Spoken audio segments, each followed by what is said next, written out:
함께 나눌 하나님의 말씀은 마태복음 26장 57절에서 68절까지의 말씀입니다.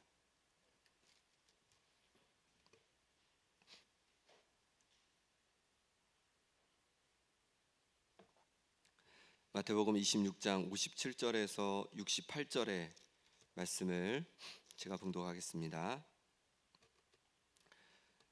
예수를 잡은 자들이 그를 끌고 대제사장 가야바에게로 가니 거기 서기관과 장로들이 모여 있더라.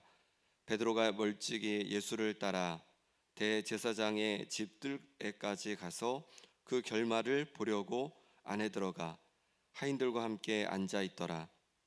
대제사장들과 온 공회가 예수를 죽이려고 그를 칠 거짓 증거를 찾으매 거짓 증인이 많이 왔으나 얻지 못하더니 후에 두 사람이 와서 이르되 이 사람의 말이 내가 하나님의 성전을 헐고 사흘 동안에 지을 수 있다 하더라 하니 대제사장이 일어서서 예수께 묻되 아무 대답도 없느냐? 이 사람들이 너를 치는 증거가 어떠하냐 하되 예수께서 침묵하시거늘 대제사장이 이르되 내가 너로 살아계신 하나님께 맹세하게 하노니 내가 하나님의 아들 그리스도인지 우리에게 말하라. 예수께서 이르시되 내가 말하였느니라.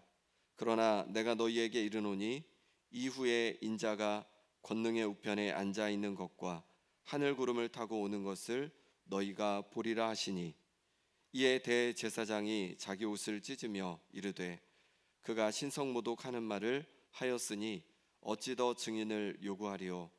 보라, 너희가 지금 이 신성모독하는 말을 들었도다. 너희 생각은 어떠하냐?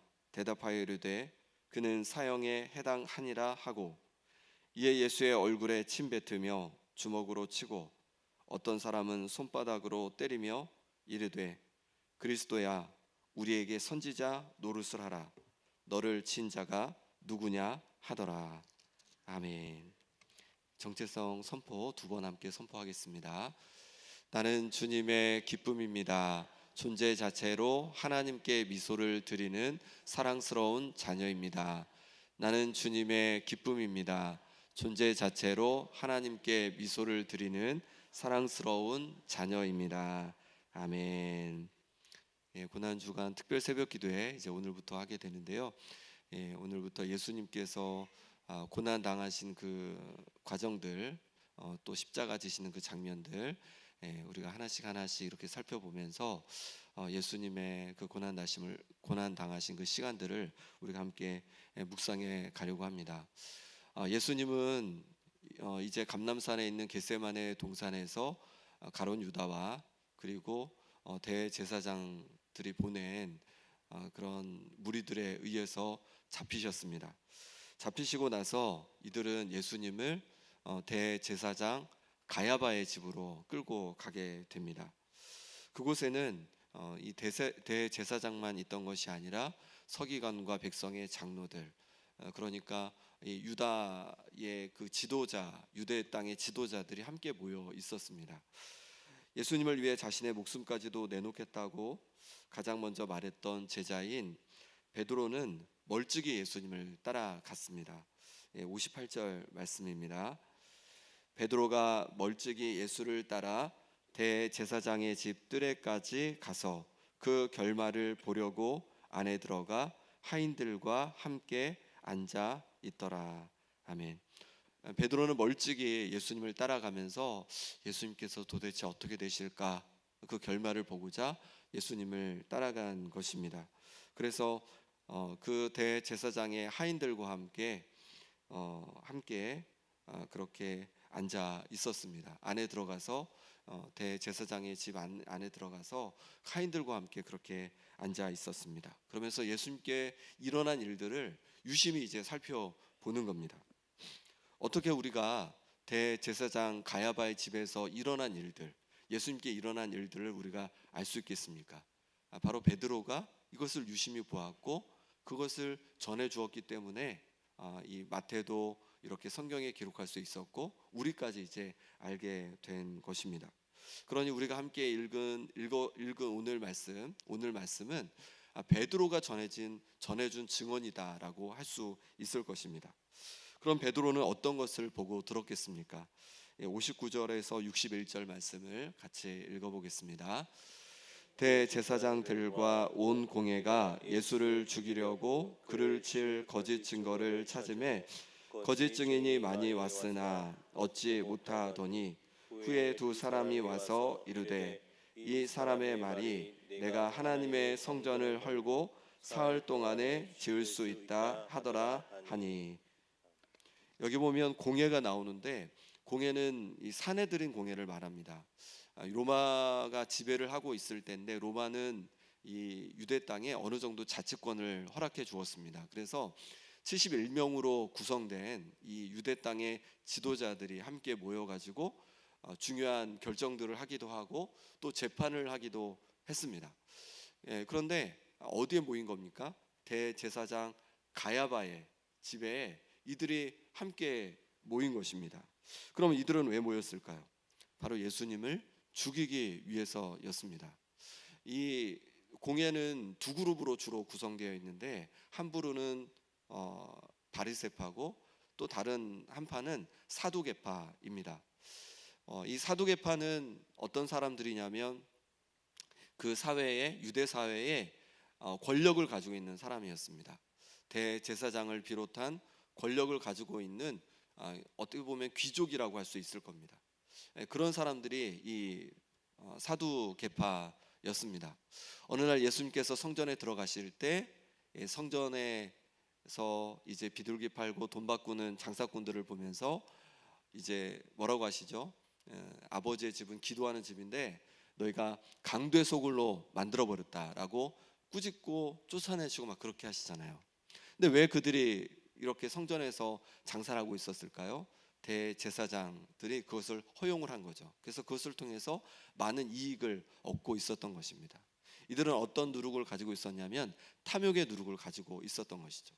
예수님께서 그것을 지적하시고 그것을 아주 구체적으로 꾸짖으시니까 이들은 예수님에 대해서 분노하였고 예수님을 죽이고자 했던 것입니다.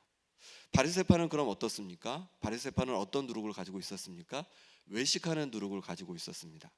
그래서 사람들에게 보일 때는 정말로 경건한 것처럼 정말로 그렇게 보였지만 정말 그들 마음 속에는 하나님을 경외하는 마음이 없었습니다. 그렇게 하나님을 경외하는 마음 없이 겉으로만 사람들에게 인정받고 높임 받으려고 하니까 예수님께서 그들의 모습을 지적해 주셨습니다. 그래서 외식하는 자라고 회칠한 무덤과 같다고 독사의 새끼들아라고 하면서 그들의 그 외식하는 모습을 드러내신 거예요.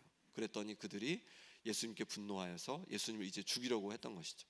이들이 서로 사두개파 바리새파가 서로 갈등하고 경쟁하는 관계였지만 이들이 한 마음이 되어서 예수님을 죽이려고 했던 것입니다. 이들은 어떻게 하냐면 거짓 증거를 찾고 거짓 증인을 내세워서 예수님을 이제 죽이려고 하는 것이에요. 그런데 그때 예수님은 어떻게 하십니까? 62절 말씀입니다. 62절 같이 읽어보겠습니다. 대제사장이 일어서서 예수께 묻되 아무 대답도 없느냐? 이 사람들이 너를 치는 증거가 어떠하냐 하되. 예수님은 그렇게 거짓 증인을 세우고 거짓 증언을 하는 그들의 모습을 보면서 아무 대답도 하지 않으시는 거예요. 그래서 다시 대제사장이 묻는데도 63절 상반절에 보면 이렇게 합니다. 예수께서 침묵하시거나 예수님께서는 침묵하셨다는 거예요. 아니 왜 침묵하셨을까요? 거짓 증거와 거짓 증인 앞에서 예수님이 얼마나 억울하셨겠습니까? 그런데 왜 침묵하셨을까요? 예수님의 침묵은 거룩한 침묵이었습니다. 그냥 할 말이 없어서 침묵하는 것이 아니라 하나님 앞에서 하는 거룩한 침묵이었습니다. 고난 주간을 시작하면서 우리도 이 거룩한 침묵을 배울 수 있기를 바랍니다. 세 가지로 살펴볼 텐데 첫 번째로 거룩한 침묵은 하나님을 바라보는 것입니다. 침묵을 하는 예수님을 보면서 대제사장은 왜 아무 대답도 없냐고 묻습니다. 너를 치는 증거가 어떠하냐고 묻습니다. 침묵을 한다는 것은 자칫 인정하는 것처럼 보이기도 하고 무능력해 보이기도 합니다. 그런데 예수님께서 하신 침묵은 무능력이 아니었습니다. 예수님은 이들이 거짓 증거를 내세우고 거짓 증언을 내세우는 것을 너무도 잘 알고 있었습니다. 대제사장은 이 공회를 책임지는 수장으로서 공의롭게 정의롭게 재판할 의무가 있었지만 공의롭지 못하다는 것을 예수님은 잘 알고 있었습니다. 그러니 아무리 예수님께서 맞는 대답을 해도 제대로 된 그런 재판이 이루어질 수가 없는 것이었습니다. 그러니 예수님은 침묵하셨습니다. 그럼에도 불구하고 억울한 일을 당할 때 침묵하는 것은 쉽지 않습니다. 내가 억울한 일을 당하는데 침묵하는 것은 너무도 어려운 일입니다. 부조리한 일을 보면서 내 자신을 변호하고 싶어집니다. 화를 내고 싶어집니다. 그런데도 예수님은 그렇게 하지 않으셨습니다. 어떻게 그렇게 할 수 있었을까요? 하나님을 바라보셨기 때문입니다. 하나님께서 지금도 통치하심을 바라보셨기 때문입니다. 대제사장이 자신을 잡고 있고 대제사장이 신문을 하고 있지만 여전히 하나님께서 다스리고 계시다는 것을 예수님은 알고 계셨습니다. 그러니 그 순간에도 하나님을 바라보면서 침묵하실 수가 있었던 것이죠.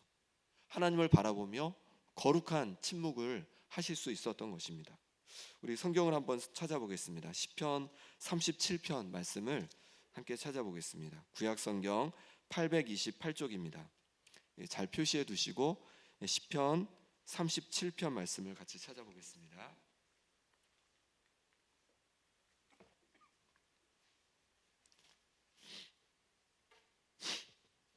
828쪽입니다.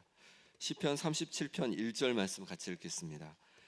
악을 행하는 자들 때문에 불평하지 말며 불의를 행하는 자들을 시기하지 말지어다. 아멘. 악을 행하는 자들 때문에 불평하지 말고 불의를 행하는 자들 때문에 시기하지 말라는 거죠. 한마디로 침묵하라는 거죠. 악을 행하는 자들이 휩쓸고 다니는 것 같고 불의를 행하는 자들이 오히려 잘 되는 것 같을 때가 있습니다. 그들의 뜻대로 되는 것 같을 때가 있습니다. 그런데 침묵하라고 말씀해주고 있는 거죠. 어떻게 그럴 수 있을까요? 어떤 사람이 이런 상황에서 침묵할 수 있을까요? 하나님을 바라보는 자입니다. 하나님 앞에서 살아가는 자입니다. 이 시편 37편 7절도 같이 읽어보겠습니다. 7절입니다.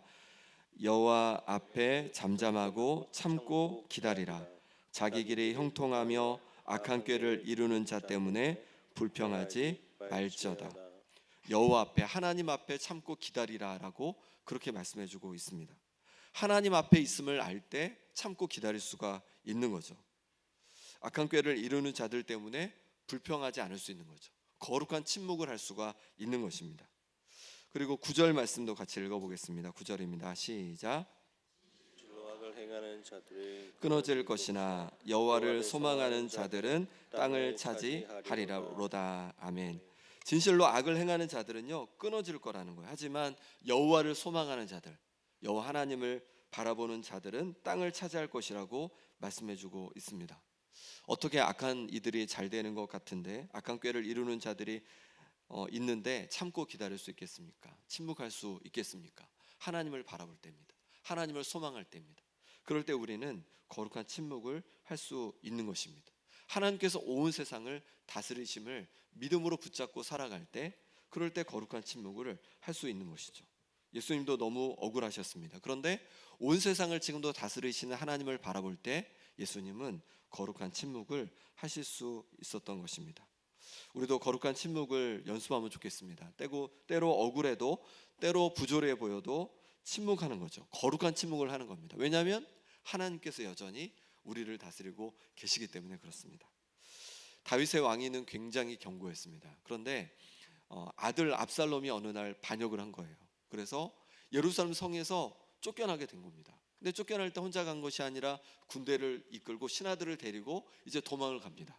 그런데 예루살렘을 빠져나올 때 시므리이라는 사람이 이 다윗을 막 저주하는 거예요. 근데 다윗은 혼자가 아니었잖아요. 그때 아비새 장군이 내가 가서 저 개만도 못한 시므이를 끝장내 버리겠습니다. 그러는 거예요. 그런데 다윗이 뭐라고 합니까?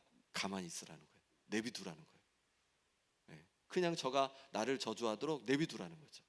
그러면 하나님께서 혹시 나를 긍휼히 여기실지 모른다 하면서 하나님을 바라보면서 가만히 있으라는 거죠. 그렇게 다윗은 침묵하며 그 시므이가 하는 잘못되고 거짓된 그 저주들을 다 받게 됩니다. 그리고 때가 되니까 정말로 하나님께서는 다윗을 다시 예루살렘 성으로 그리고 왕자로 다시 인도에 가시는 것을 보게 됩니다. 한나는 자녀가 없었습니다. 그랬더니 분인나가 계속 괴롭히는 거예요.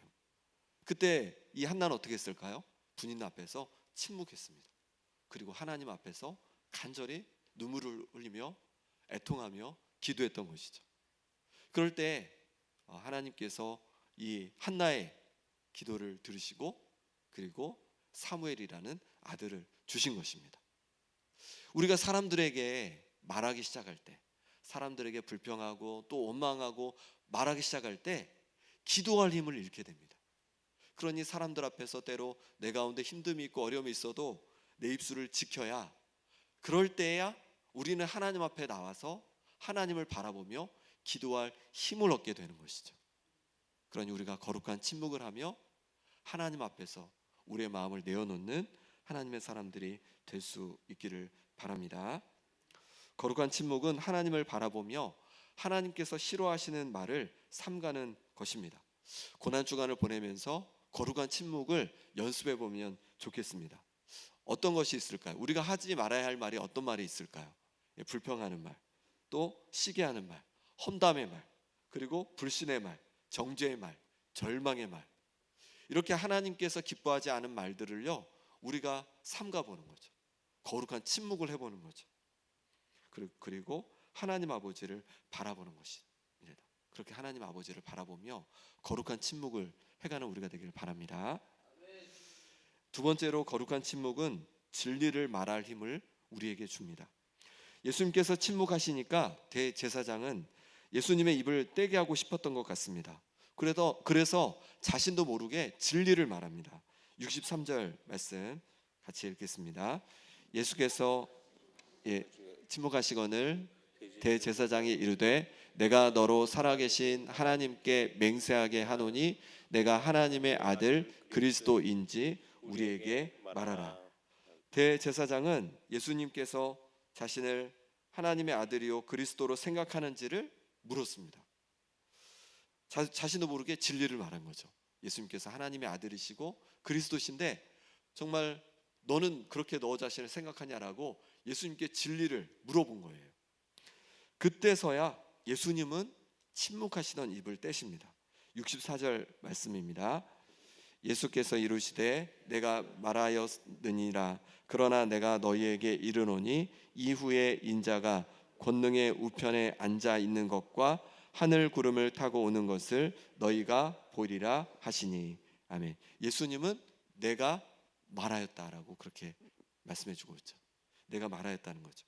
예수님 자신이 하나님의 아들이시요 또 이 땅의 구원자로 오신 그리스도이심을 인정하셨습니다.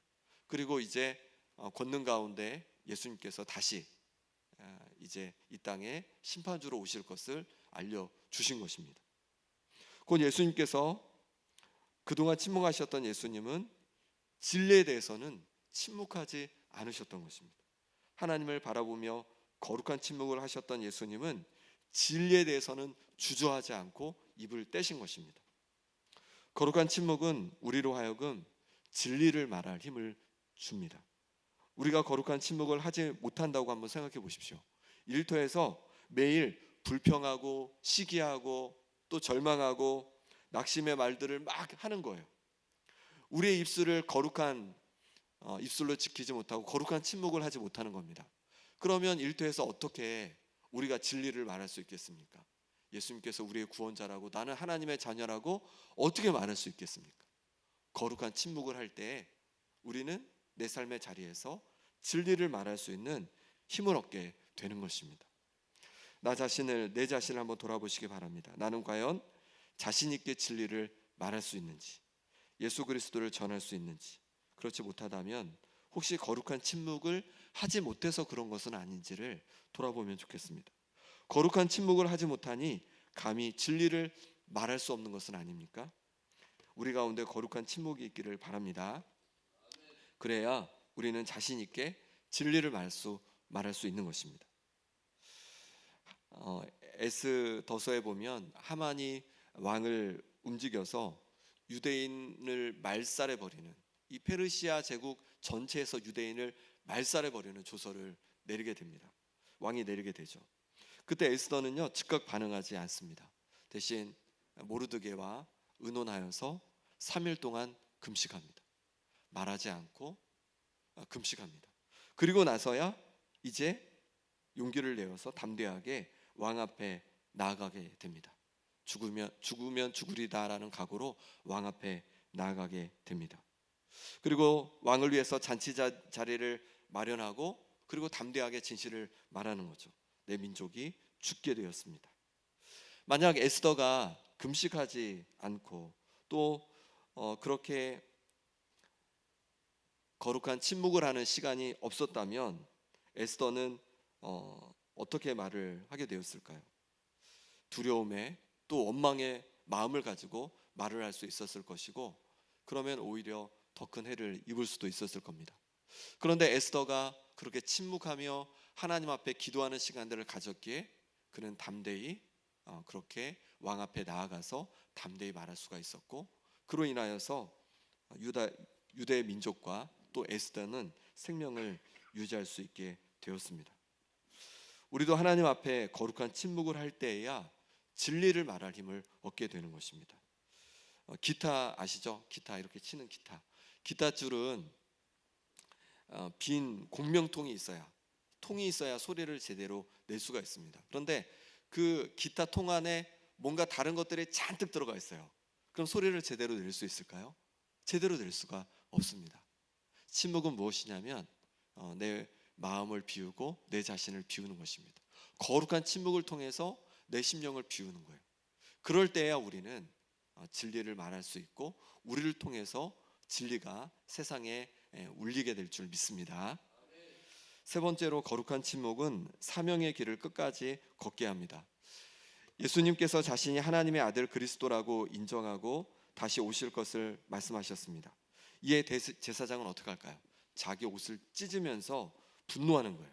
예수님께서 신성 모독을 했다고 자신의 옷을 찢으며 분노하였습니다. 65절 66절 말씀 같이 읽겠습니다. 이에 대제사장이 자기 옷을 찢으며 이르되 그가 신성 모독하는 말을 하였으니 어찌 더 증인을 요구하리요. 보라, 너희가 지금 이 신성 모독하는 말을 들었도다. 너희 생각은 어떠하냐? 대답하여 이르되 그는 사형에 해당하니라 하고. 대제사장은 더 이상 증인을 세울 필요가 없다고 생각했습니다. 예수님이 신성 모독을 하는 말을 직접 들었다는 것이죠. 어떻게 하는 것인지, 어떻게 하면 좋을지를 물어보니까 이는 사형에 해당합니다라고 다른 공회원들이 그렇게 말을 하는 거예요. 그리고는 어떻게 합니까? 67절에서 68절 말씀입니다. 이에 예수의 얼굴에 침 뱉으며 주먹으로 치고 어떤 사람은 손바닥으로 때리며 이르되 그리스도야 우리에게 선지자 노릇을 하라. 너를 친 자가 누구냐 하더라. 예수님의 얼굴에 침을 뱉고 주먹으로 치고 어떤 사람은 손바닥으로 예수님을 때렸습니다. 그리고는 그리스도야 우리에게 선지자 노릇을 하라. 누가 때렸냐? 누가 너를 쳤냐? 이렇게 예수님을 조롱하였습니다. 예수님이 이렇게 사람들의 조롱을 당하셨습니다.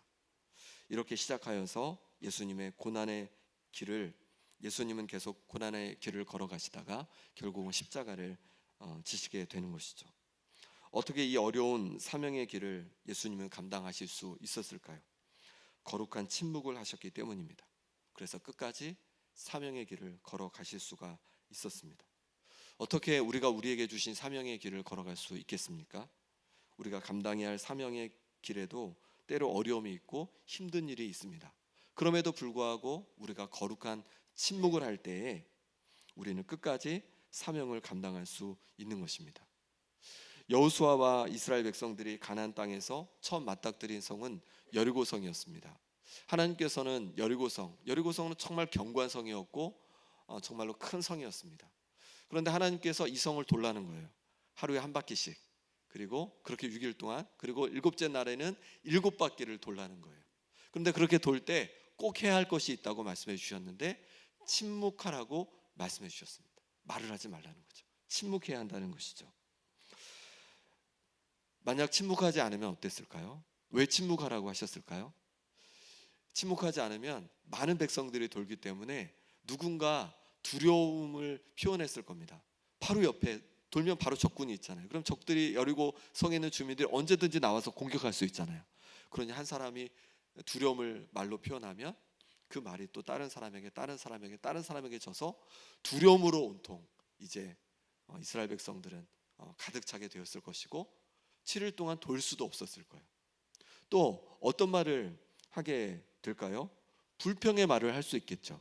아니, 이 성을 돈다고 해서 성이 무너지겠어?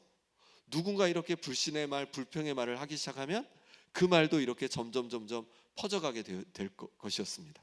그러면 더 이상 돌지 못하고 원망으로 끝나고 말았을 것이에요. 그러면 여리고 성도 무너지지 않았을 겁니다. 여리고 성은 첫 성이었습니다. 그러면 가나안 땅을 향해서 아무것도 하지 못했을 겁니다. 하나님께서 가나안 땅을 점령하라고 하셨는데 가나안 땅을 점령하는 사명을 감당할 수가 없었을 것입니다. 그런데 이들이 침묵하니까 7일 동안 여리고성을 믿음으로 돌 수 있었고 결국은 여리고성이 무너지고 사명을 감당할 수가 있었던 것이죠. 반면 침묵하지 못해서 사명을 감당하지 못했던 이들도 있습니다. 바로 이들의 조상인 출애굽 1세대들입니다.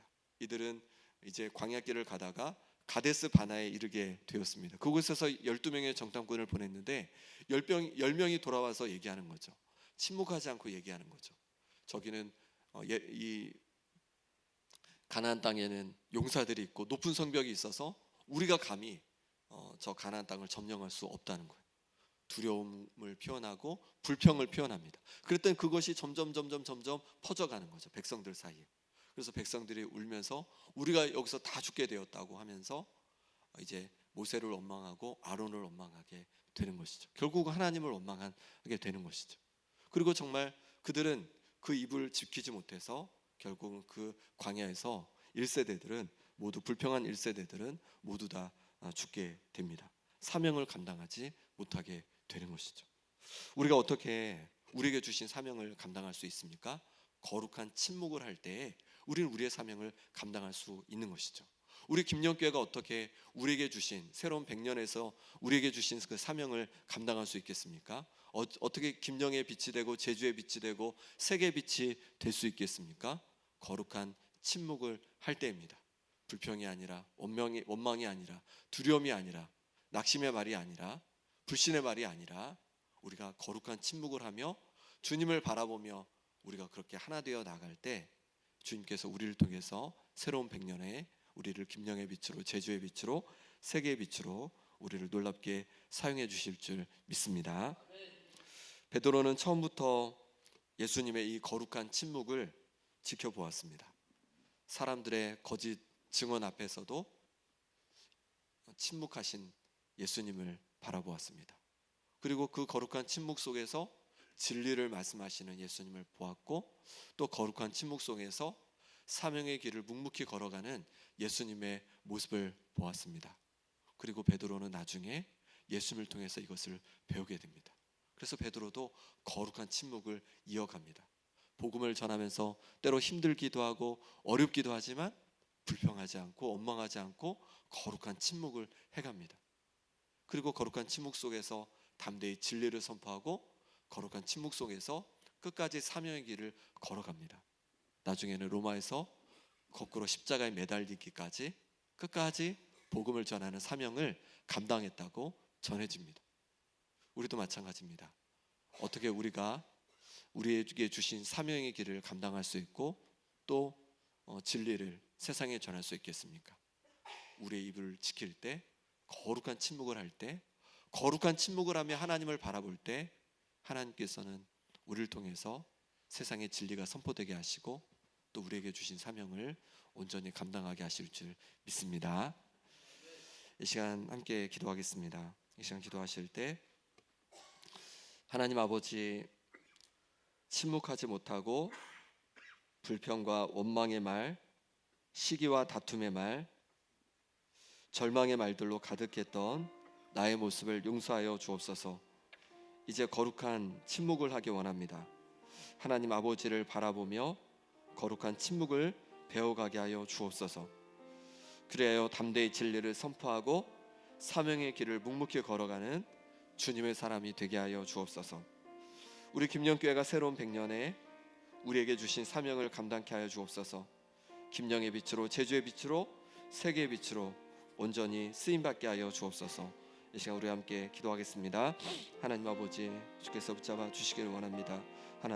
하나님께서 우리에게 부어주신 그 놀라운 은혜 앞에서도 하나님 아버지 침묵하지 못하고 하나님 불평과 원망 가운데 살아갔던 모습을 용서하여 주시옵소서.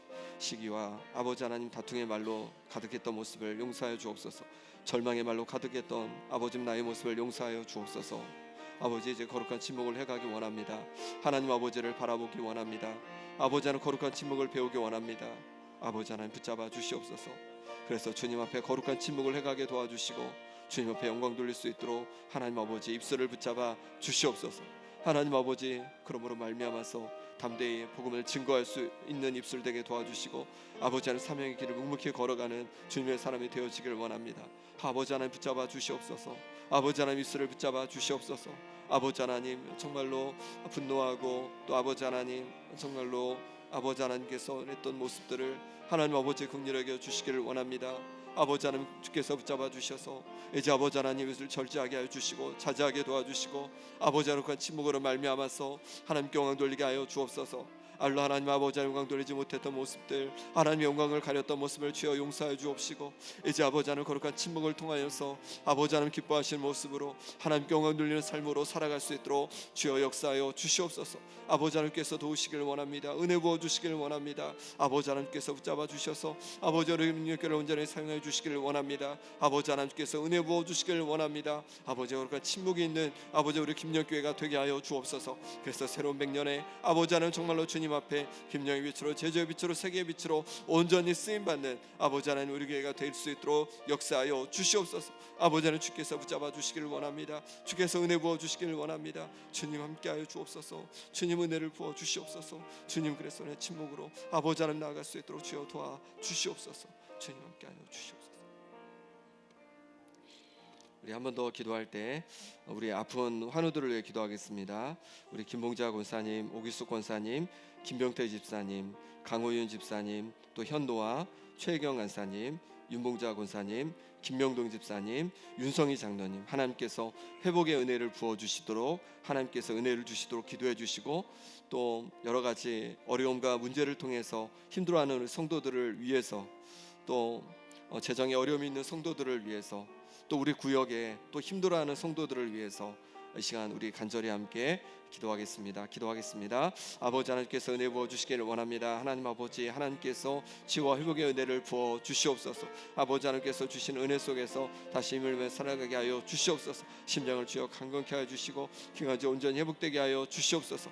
폐가 회복되게 도와주옵소서. 신장을 주여 강건케 하여 주옵소서. 아버지는 내가 온전히 회복되게 도와주옵소서. 눈이 주님 온전히 회복되게 도와주옵소서. 아버지는 다친 손이 온전히 회복되어지고 아버지는 다시 정말로 강건해지는 역사들이 하루 속에 회복되는 역사들이 일어나게 하여 주시옵소서. 아멘. 아버지 하나님 말미암아서 여러 가지 아버지 하나님 어려움 속에서 치료받고 있는 주께서 승리를 기억해 주시기를 원합니다. 그 모든 항암의 과정을 잘 이겨가게 도와주시고 온전히 회복되는 역사들이 일어나게 하여 주옵소서. 강건케 되는 역사들이 일어나게 하여 주시옵소서. 아버지 하나님 여러 문제를 통해서 어려움 속에 있는 우리 성도들을 붙잡아 주셔서 아버지 그 모든 어려움에서 하루 속에 노임받게 하여 주시옵소서. 우리의 귀한 자녀들을 하나님께서 기억해 주셔서 믿음의 자녀들 되게 도와주시고 그 앞길이 형통하게 회복되어가는 역사들이 일어나게 하여 주옵소서. 형제 여러분 속에 있는 성도들을 기억해 주셔서 아버지 그 어려움에서 하루속에 노임받게 도와주시고 오직 주님을 바라보며 담대히 나가는 역사들이 일어나게 하여 주시옵소서. 아버지는 우리 구역의 의원을 붙잡아 주시기를 원합니다. 아버지 하나님 붙잡아 주시고 만져 주셔서 아버지 하나님 온전히 주님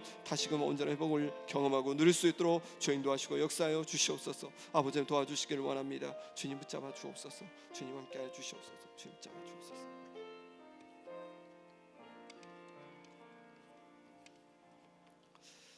하나님 아버지, 하나님께서 여전히 우리를 사랑하시고 우리를 다스리고 계심에도 불구하고 우리가 침묵하지 못하고 불평과 원망의 말로, 시기와 다툼의 말로, 절망의 말들로 가득했던 우리의 모습을 주님 용서하여 주시옵소서. 이제 하나님 아버지께서 우리를 다스리고 계시기에 하나님 아버지를 바라보며 거룩한 침묵을 배워가게 하여 주옵소서. 그렇게 거룩한 침묵을 할 때에 담대히 진리를 선포하게 하여 주시고 사명의 길을 묵묵히 걸어가는 주님의 사람들이 되게 하여 주옵소서. 하나님 아버지, 우리 김영교회를 주여 긍휼히 여겨 주셔서 이제 새로운 100년을 향해 나아갑니다. 하나님, 우리 가운데 거룩한 침묵이 있게 하여 주시옵소서. 그러므로 말미암아서 정말로 김영의 빛으로, 제주의 빛으로, 세계의 빛으로 온전히 쓰임받는 주님의 교회가 되게 하여 주옵소서.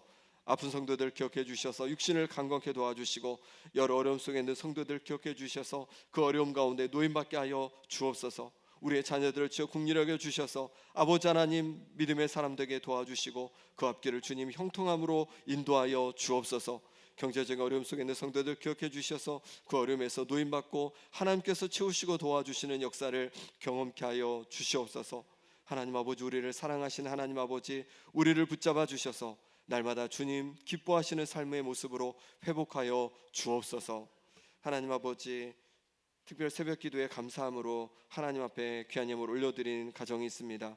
하나님 아버지, 주께서 예물을 기뻐 받아 주시고 하나님 아버지, 정말로 하나님께서 부어주시는 놀라운 은혜들이 날마다 더해가게 하여 주옵소서. 예수 그리스도의 이름으로 기도하옵나이다. 아멘. 주기도문 하심으로 예배를 마치겠습니다. 하늘에 계신 우리 아버지, 아버지의 이름을 거룩하게 하시며 아버지의 나라가 오게 하시며 아버지의 뜻이 하늘에서와 같이 땅에서도 이루어지게 하소서. 오늘 우리에게 일용할 양식을 주시고 우리가 우리에게 잘못한 사람을 용서하여 준 것 같이 우리 죄를 용서하여 주시고 우리를 시험에 빠지지 않게 하시고 악에서 구하소서. 나라와 권능과 영광이 영원히 아버지의 것입니다.